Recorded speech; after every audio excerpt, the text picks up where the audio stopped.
Hello, beautiful souls of love and light, my dearest friends. This is Nanari, Princess of the Sea, coming to you with a new video. For those of you who are very much awaiting the next video in this series on twin soul relationships, the sacred path, please know that I am working on that video and we'll have it up probably in the next day or two. That said, this was coming through first. So I felt called to do a video on this first. The title of this video is Having It All and Watching It Fall. And I was inspired by something I was watching earlier this morning, but also because I've had many people who have come to me over the years with this same thing, and particularly now because of this shift that we're currently in of 2012. And so I thought I would address this. Um, I was the one who, like many people who have been on the same journey, I've spoken about this on Michael Carbone's radio show, Be the Light Now. I've spoken about this many times in various aspects over the last couple of years that I've been on his show on Sunday evenings. So I invite you to check out Be the Light Now Radio on Blog Talk Radio. It's a wonderful show. Michael has some beautiful spiritual mediums and mentors and guests, such as myself and Sid Saeed and many others who have joined. And Michael's just an awesome soul. So thank you, Michael. I honor you, and it's always an honor and pleasure to be on your show. That said, I have shared many times in different ways of my own journey through the years with this, and so I'm going to share this in video now. I was one of those ones who had it all. Okay. With my former husband, he was making about $250,000 a year.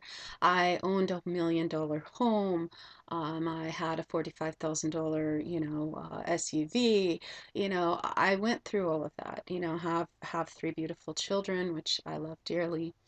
We had it all. Okay, I had it all. I could pretty much go and do whatever I wanted, spend money. I had all the possessions. At one point, we had, when we had the $1 million home, I had the equivalent of three housefuls of stuff within this home. And part of the reason for that home was because I was fulfilling a dream that if you've watched some of my previous videos, I made reference in the twin soul relationship videos of the sacred path to who my original twin soul was embodied within Steve. And since Steve was an architect, before he was killed, we had visions that we would have our own home together and, build a life together and all of that.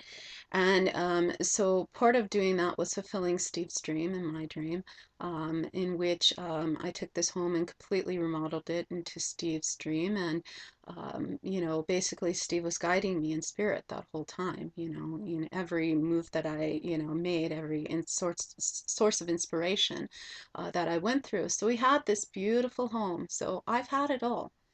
I had the beautiful life. And it was coming through filing bankruptcy twice, losing my home. In fact, we basically sold that home 2 days before they foreclosed on it. And I, went through a complete stripping of all that I was held dear to me. Moving away from my boys because I was called to a higher calling, to be the love and light and to be with my twin soul, and to be in sacred space and to be able to do the work that I'm meant to do here on this earth. And so I went through all of that.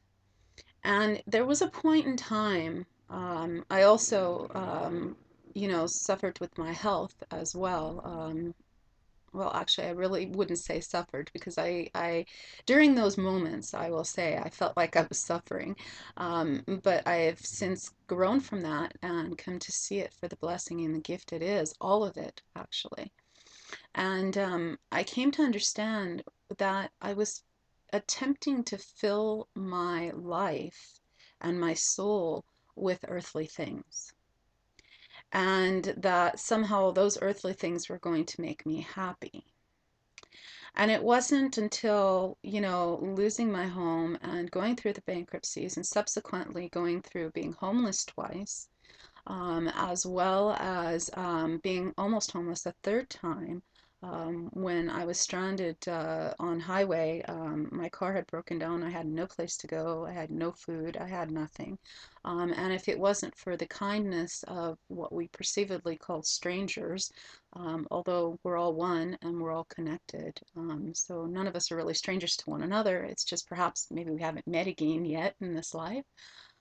But I do know that if it wasn't for the kindness of those people who provided me a place to stay and food to eat for those couple of days until I was able to, get back on my feet again, and also friends who had taken me in when I was homeless, till I was able to find a place and whatnot, you know, I don't know what I would have done. And what I really came to understand through all of those things that have happened in my life, being homeless, the losing of my house, all of the things that I just said, is I came to understand a couple of things. One is that they're just possessions. They're just earthly things. As I've said in a couple of my other videos that you can see here on my YouTube page, we don't own anything. We don't ever possess anything. And Khalil Gibran talks very much about this, and I talked about this in my other video. I'll provide the link for this video about Khalil Gibran and his message, and John Lennon and his message as well. So I came to understand that, we are not our possessions, and while having those things are nice and wonderful, it's when we have attachment to those things and we attempt to fight a battle, let's say in court. I went and fought battle in court too for a thing, so to speak, or a person, my son. When my oldest son, Chris, I was pregnant with him, my former husband and I, were together in a relationship, but we were not married at the time. And when I got pregnant, he proceeded to tell me that he demanded that I get an abortion. He didn't want my son, and he demanded that I get an abortion. And when I told him no, I ended up, in court fighting to get child support because he didn't want to have anything to do with his son. Eventually, that transformed, and he shifted, and we ended up getting married. But at the same point, I went there. I've been the battle. I tried to save my house. Um, I also tried to save my daughter. Um, my daughter is in spirit. My daughter Caitlin is in spirit. Um, I was having a miscarriage, and I attempted to, try to save her. I was about 5 months pregnant with her, and ended up giving birth to her stillborn. She had already died inside my womb, and had to um, bury her in my backyard because my former husband was nowhere to be found. So I've been through many things in which I've lost and attempted to fight, to save things or save people that were dear to me. And it was through all of this that I share with you now that I came to understand that not only are we not possessions, but those things just don't matter. And anytime we're attempting to fight something, it's going against the universe. I've really come to an understanding to trust the universe, to understand that all my needs are met. And yeah, okay, I lost my house. Yeah, okay, I was homeless. Yeah, okay, you know, I lost my daughter. But out of that came this incredible trust of understanding that, yeah, okay, when you're in the thick of it, you know, it feels like, oh my God, why is this happening to me? I'm going through a divorce. My health is tanking. I've lost my job. You know, I've lost my home. I've lost, you know, my car. I've lost all these things. But the truth is that if you really trust the universe and you understand that God, source, master artist, whatever you so choose to call it, the universal mind, whatever that you choose to call it, if you come to really trust and understand and know deep within you that no matter what, the universe has got your back and the universe will never let you fall. God will never let you fall. You will always be provided for. Okay, maybe it won't be in that home that you really love that you're trying to fight to save in court, or some sort of thing like that. The life that we lead is here for us to experience and to delve into totally, and to see what we will react and how we will be. Who will we be in those moments? And if we can simply release and trust that the universe always provides for us, regardless, it may not necessarily come in that specific thing that you want, supposedly of keeping a house, or that relationship, or that job particularly. Because sometimes the universe is letting us know that, okay, you're meant to release this and let go. A famous saying is, let go and let God. Release this and let go, and something like it, or something even better, is on its way to you. And I've really come to understand that and really embrace that in my own life. When I came home here, I basically, whatever could fit in a couple of suitcases in my laptop, and that was it. And since being home, several of the things that I knew I required for my journey have been given to me, have come to me. The universe has provided for me. Now, do I have all of the things that I used to? No, not even close. And I've also come to understand that on the journey, that all those things that we say we really need, how much of it sits and collects dust? How much of it do we really utilize? How much of it do we really embrace and appreciate? And the other thing that I've come to understand is that you can't take it with you when you go. We came here from the no-thingness or nothingness of all that is.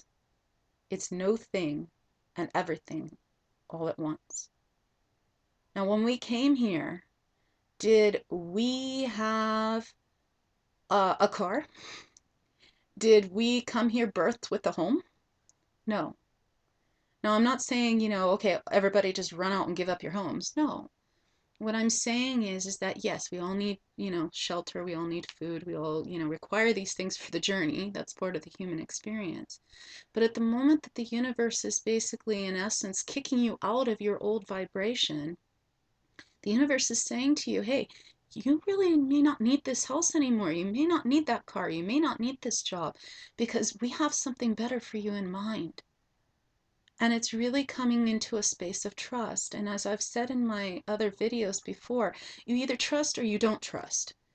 Especially in relationships, we always say, someone's hurt us or someone's done something, and I need time to build up trust again with you. I'm here to tell you that that's a bunch of BS, because you either trust or you don't. And I'll put it this way. Let me ask you this. When you walk into a restaurant, do you not have trust that when you walk into the restaurant that the chef who is cooking your food is cooking your food? That you've placed your order and you've said, let's say, for instance, you want salmon and veggies, okay? This is what's on the menu and this is what you've ordered. Do you not have trust that that chef in that kitchen is cooking your food and that it will be brought to you? Of course you do. So why not trust people? Why not trust the universe? Why not have that inner knowing that the universe always provides? It's a true intimacy that we have with God, with Source, in which we understand this. So we come here with no thing, and we leave here in the same manner. When we leave this earth, we leave with no thing. The only thing that we do take with us is the love within our hearts, of the intimate connections that we have with others in relationships, those that we love. That's who and what we take with us when we leave this earth. I've had 11 near-death experiences in this life. And so I have a deep, intimate connection with what we call the other side, or the afterlife. And so I know what occurs on the other side and what we take with us. And obviously, we don't take those things. We don't take those homes. We don't take those cars. We don't take those knickknacks and crystals and, all those things that we possess and attempt to own and acquire and, all of these consumerisms that they're just simply here for us to enjoy while we're here. And so having those things are wonderful. And I'm not saying not to have those things.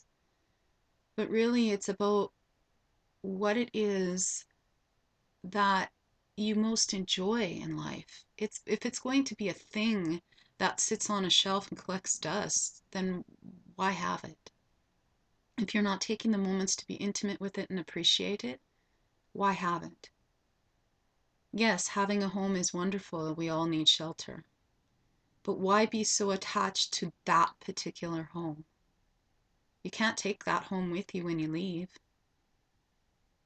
You can always receive another home. The universe never lets you down. Another home will be provided for you if that particular home happens to shift, or that particular job happens to shift. We live in an infinite universe, and so we're infinitely provided for in infinite ways and infinite experiences. What we take with us when we leave this earth are all those memories of love. We don't even take the quote unquote bad stuff, as we call it, of, people hurting us and anger and pain and, all those earthly things. No, the only thing that's on the other side, if you want to call it that, in the spiritual realm is love. What we take with us is the love, remembering to remember the love of those people that we love and cherish, all of those relationships and all of that love. That's what we take with us. We don't take things. We take the love and those memories of love. So in the process of losing my home and everything else, I've also come to understand that the only thing that really matters is deep, soulful, loving, intimate connections and relationships. That's what matters. Deep love that we can intimately share with people. Whether it's in a romantic relationship or a deep friendship or a mentoring relationship or our families, friends. Having those deep, soulful, loving connections, not superficial relationships. That's what we take with us when we go, when we leave this earth. And that's what we're meant here to experience. Those other things, they're great and they're part of the journey and we can have fun and enjoy them. Just being free from being so attached to them and holding on to them so tightly that it prevents us from having the deep, meaningful experiences. Right now, if I was given the choice of having $1 million and $1 million home, or being with the man that I love, hands down, I choose to be with the man that I love. Some people on this earth are so attached to things that they choose the $1 million home. And that's the earthly form of life. And if that's what you choose, I honor you and I bless you for the journey. But you come to a point, especially at my age, you come to a point when you realize that those are just things. And what really matters is being with someone that you love and having that deep, intimate soulmate or twin soul or love connection and having deep, intimate connections with other people in various ways. That's what matters, not $1 million home. And a lot of times we think intimacy has to do with something that really it doesn't. People mistake intimacy as someone shares something with you and you are to keep it secret.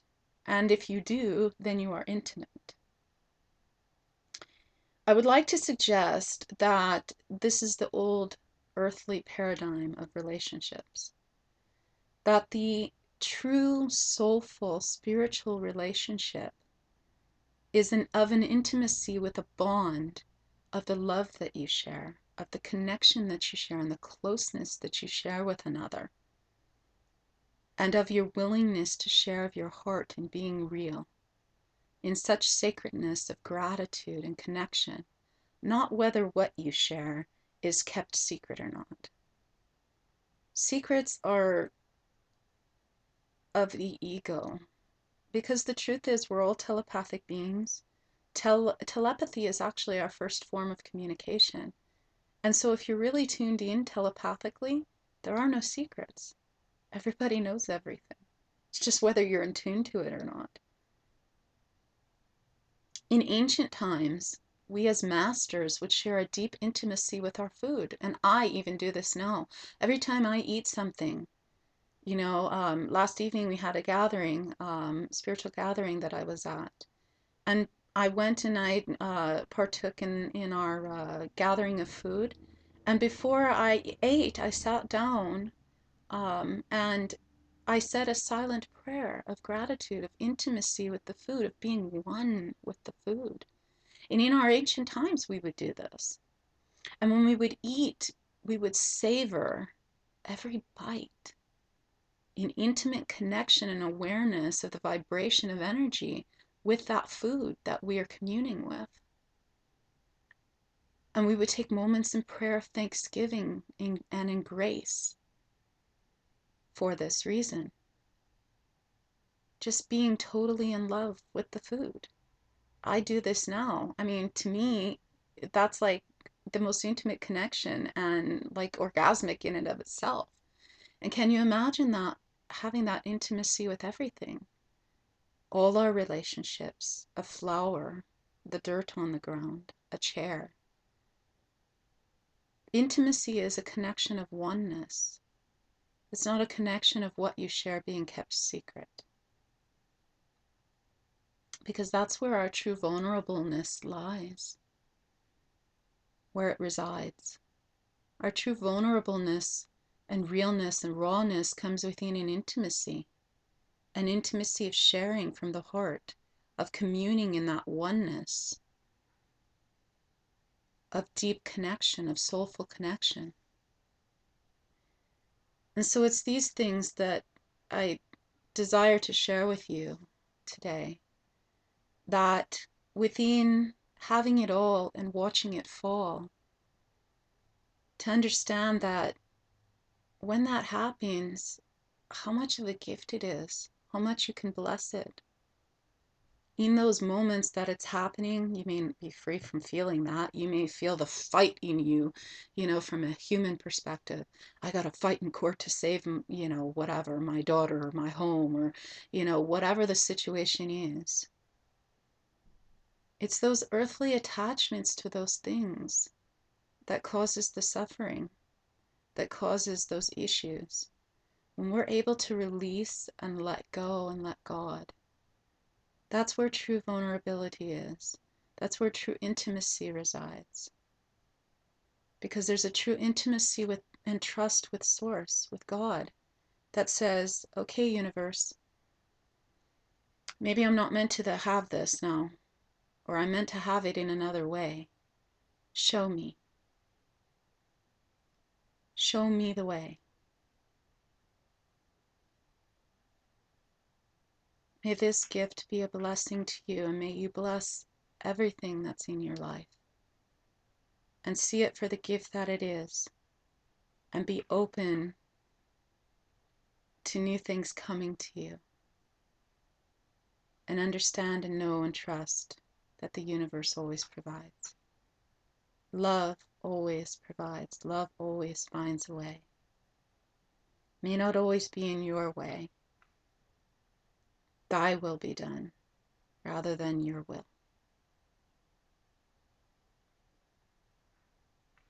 I give you love from my heart and say, I love you. I bless you. Thank you for the amazing being that you are. You are truly beautiful in every way. And keep shining your light. We're all giving birth right now. It's now time. Espada.